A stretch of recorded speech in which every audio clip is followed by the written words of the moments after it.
Hi, my name is Ann Edenfield-Sweet. I'm the Executive Director and founder of Wings for Life International. And tonight we have a very special speaker, and I'm really excited about hearing about this program. It's called the CRAFT program, but it's an acronym, and the CRAFT stands for Community Reinforcement and Family Training. So they teach all of us, how do we deal as family members with somebody that has an addiction? So this is going to be a different approach. So I'm very excited about hearing about this. Megan Marshall is our speaker tonight. She's a certified peer support worker, and she had an addiction problem. So she has gone through all kinds of treatments, and I think we'll probably learn some of her story. 3 years of recovery. And now she's very excited about helping others. She's going to the Grand Canyon University, working on degrees, and we are going to learn a lot from Megan tonight. So Megan, welcome. Thank you. So as Ann mentioned, my name is Megan Marshall. I'm a CPSW with Cerna Solutions. I lead the outreach portion of the Family Empowerment Project. As a CPSW, I'm a person actively involved in my own recovery process from substance use disorders. My clean date is October 17th of 2018, and I have 3 years clean from all mind-altering substances. Prior to my recovery, I was in and out of the justice system for many years. I'm a sophomore at Grand Canyon University, pursuing a bachelor's in counseling with an emphasis in addictions, chemical dependency, and substance use. I then hope to pursue a master's in social work in order to help justice-involved individuals as they're coming out of prison. In my free time, I am a company dancer with Festival Ballet Albuquerque, and I'm very passionate about assisting individuals in their own recovery process, whether that be with individuals who are addicted to substances or families with loved ones in active addiction. So part of the problem with addiction is that many don't know how to access services. The main reason for that is the money or the stigma or the desire tend to get in their way. Culturally, Americans don't know what to do in response to addictions at all levels, including the family and community level as well. For instance, pop culture, mainstream media, and politics have represented intervention as one of the main reactions to addiction. When in reality, it's very harmful and very ineffective. In this scene here, you have the scene from The Sopranos when the family has planned an intervention for poor Chrissy, and this scene actually ended up ending in a physical altercation. So basically, the logic of the war, the drug war, has permeated the family system. It causes families to respond in the extremes, given that you either cut off all contact with the loved one or you are enabling them. So this is a picture of me and my mother. My mom's a very special person in my life. What many addicts don't realize is that when we're in our addiction, our families tend to get caught up in the crossfire of that. They get caught up in the chaos and the lifestyle just as much as we do. The obsession of wondering where we're at, if we're safe, the 3 a.m. phone call that they're waiting for, all of this adds to additional stress to the family, and they're ultimately left without any help.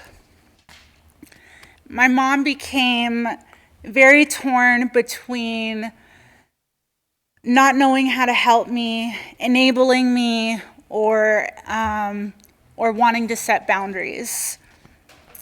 She tried both setting boundaries with me and cutting me off in an effort to help me. And at times, her efforts were very inconsistent. Had she had the tools of CRAFT, she would have learned how to hold her boundaries a little bit better while putting her own well-being before mine.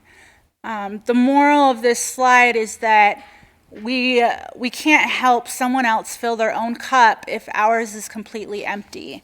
And what addiction does in the families is that it just drains the family of their own well-being.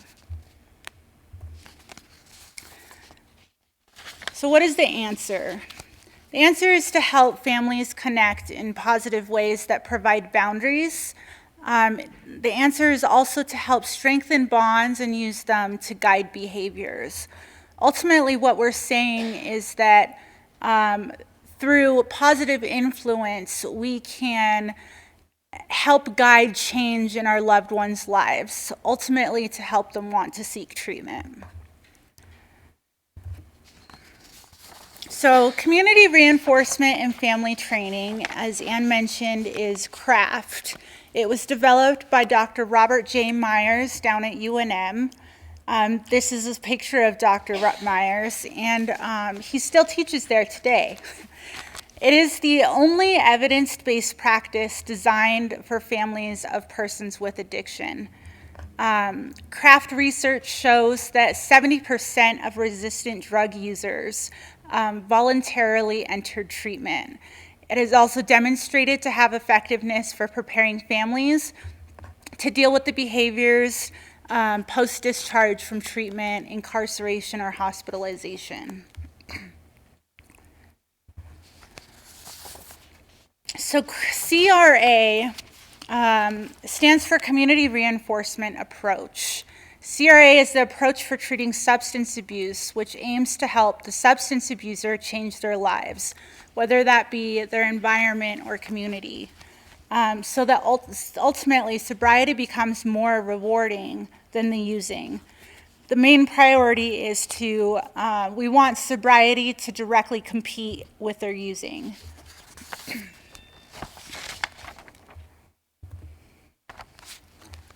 So CRAFT is the family training portion of that. It's to train family members how to utilize CRA in their own homes. This is done through positive communication skills, establishing boundaries, and utilizing positive reinforcement. So we're really working with the families here in order to help them establish those boundaries. What does it look like to have a positive relationship with their loved one despite their using?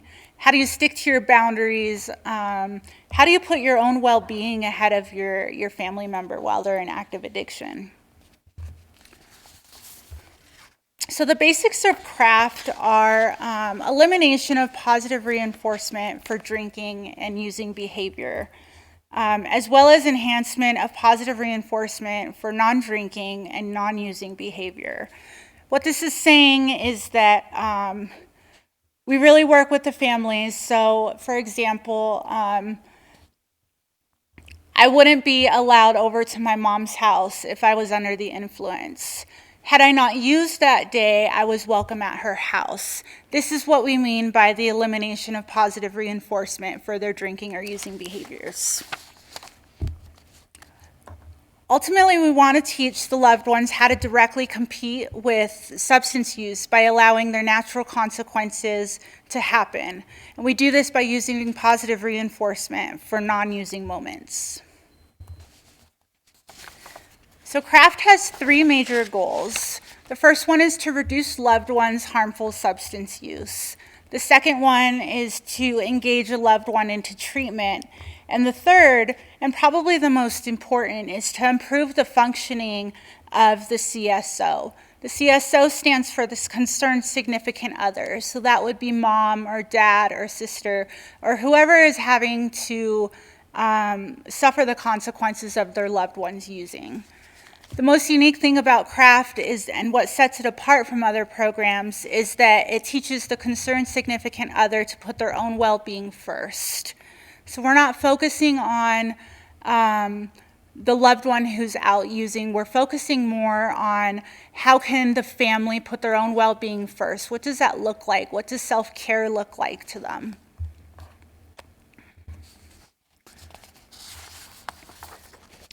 So this is an example of one of our tools that we use in CRAFT.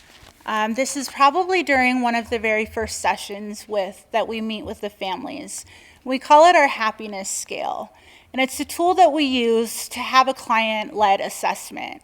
So the client or the family member fills this out themselves, and it helps assess the client's happiness and satisfaction. We then take this and we use this to determine goals and different areas of their life that they can work on. Oftentimes, our perspective gets blurred, right? So when one thing is going wrong, we tend to believe that everything is bad. And that's not always the case. When dealing with substance users, there are a lot of stressors that come up, which in turn affect other areas of our lives. The happiness scale helps our clients gain perspective on their overall happiness, not so much just focusing on one bad thing. So for example, on this, if my social life is at a 2 because my loved one takes up more of my time, one of my goals might be to improve the quality of my social life. So I might set a goal, I'm going to go to church. I'm going to go to one of Anne's Wings for Life events. I'm going to get outside of the current situation that's going on around me and really improve my social life, because it ultimately improves my well-being.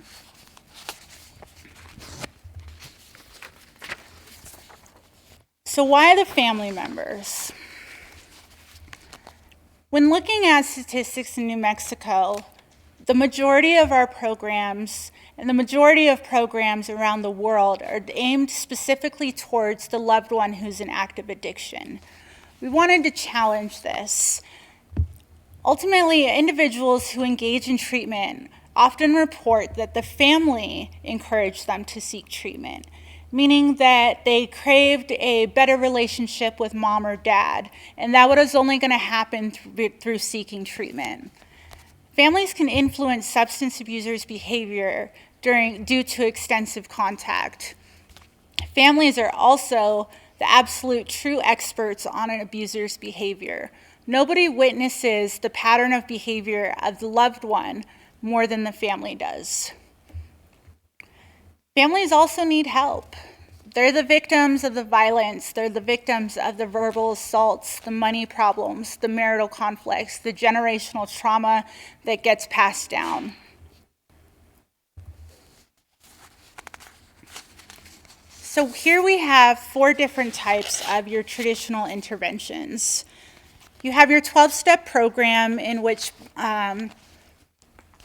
participants are taught that there's really nothing they can do until their loved one hits rock bottom or wants to change.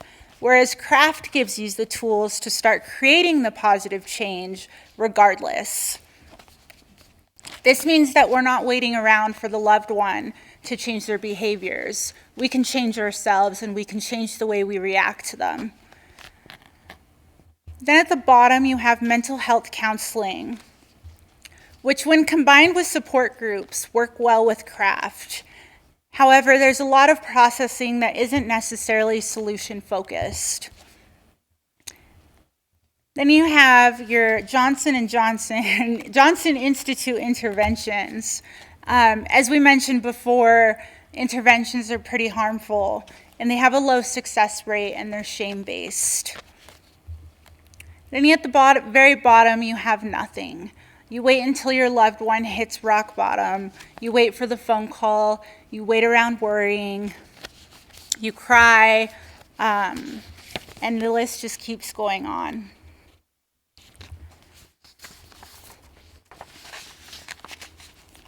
So why Cerna Solutions? So Brian Cerna is our CEO. He is the only CRAFT certified trainer in the United States, alongside from Dr. Myers. He is one of only 5 in the world that is CRAFT certified, and the other 4 are in Europe. He has certified 90% of the CRAFT clinicians and supervisors across the globe. He's consulted with multiple agencies and governments in the United States and abroad in their deployment of practice.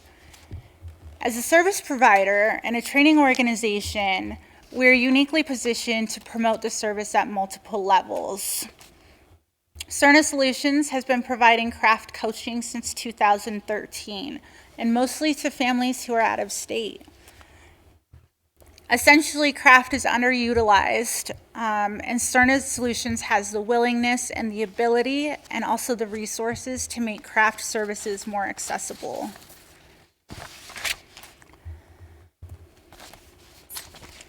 So a little fun fact about craft. We have an HBO craft film, which is one of the 14 segments from the Emmy Award-winning Addiction series. Thank you.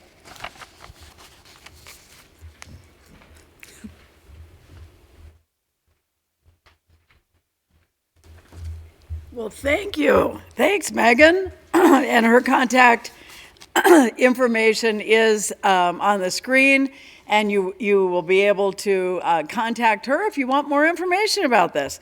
What's interesting is that Wings for Life also works with the families. Most programs dealing with those that are incarcerated deal with those that are incarcerated. And so I created Wings for Life, trying to give wings to help people fly for the rest of their life. And of course, this educational program, the LIFE, stands for Life Skills Imparted to Families Through Education. And so I realized too that no one helps the families of prisoners, just like helping the families of the addicted. So that was very, very helpful. And I'm eager to learn more. And when we go to the breakout room, we'll be able to learn a whole lot more about some of the concrete examples of how do you go about doing this. Anyway, I always like to close with a story. So I'm going to close with a story. It's called The Teacup. There was a couple who went to England to shop in a beautiful antique store. This trip was to celebrate their 25th wedding anniversary. They both liked antiques and potteries, and especially teacups. So spotting an exceptional cup, they asked, "May we see that? We've never seen a cup quite so beautiful." As the lady handed it to them, suddenly the teacup spoke out loud. "You don't understand. I've not always been a teacup. There was a time when I was just a lump of red clay. My master took me and rolled and pounded and patted me all over and yelled, and I yelled out, 'Don't do that. I don't like it. Leave me alone.' But he only smiled and gently said, 'Not yet.'